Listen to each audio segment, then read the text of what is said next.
I think there's two elements to this. One is, what do you do when you forget your word? So, for example, imagine you were speaking your native language, which I assume is Arabic, yeah? Yes. If you're speaking Arabic to me and we're talking and you forget the word, what do you do? So you'll just say, oh, you know what, I can't even remember the word right now, but it's like da da da da da. So I think the rules for English are no different.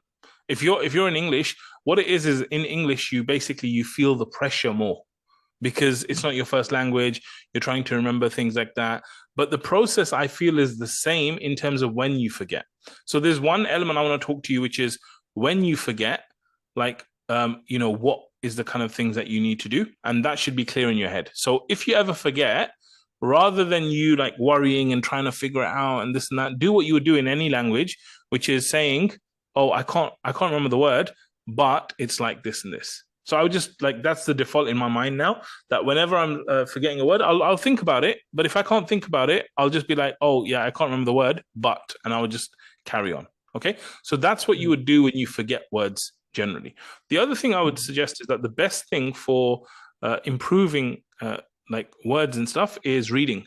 Like by you reading more in English or consuming more in English, I think that will really improve your vocabulary. And this all comes down to vocabulary. Like the more you use a certain word, the more you see a word, the more you understand the word, the more it'll be there for you to use. So I think generally like consuming more English is good, but I think reading is more powerful, by the way, than just videos and all these other things. I think a lot of people they learn English because of videos and all these things that they watch and they read and all this stuff. But I think reading is very powerful for words. So I would actually do like making sure that I would do more reading. So every day, maybe if I was you, I would do a habit where I would take some of the classic books or even Islamic books because they're written in a classic way. And I would basically just spend a few minutes every day reading English. And I think if you read English like that every day, that will actually really add to your vocabulary. It will really help you in terms of words. There's also other things that you can do. So, for example, for those of us that are not native Arab speakers, there are a lot of courses out there which talk about like, learning the 3,500 most common words of the Quran.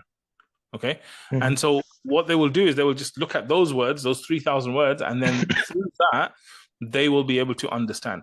In the same way, I think they did this thing, the New York Times, I think they did it many decades ago, where they basically looked at newspapers and they looked at how many words do they use in an entire newspaper. So you can imagine a newspaper is a lot of content, but they found that there was a certain number of words, a few thousand, I think, that they used in the whole newspaper.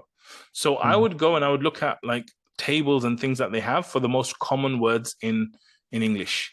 And I would just go and I would just look at those words and I would just research those words and I would just kind of build up my vocabulary in that way. Because you don't want pointless words. You want words that are going to be used often that you can go to if you need to go to and all that. So I would build my vocabulary like that through reading and also through, actually looking at lists that are most common words.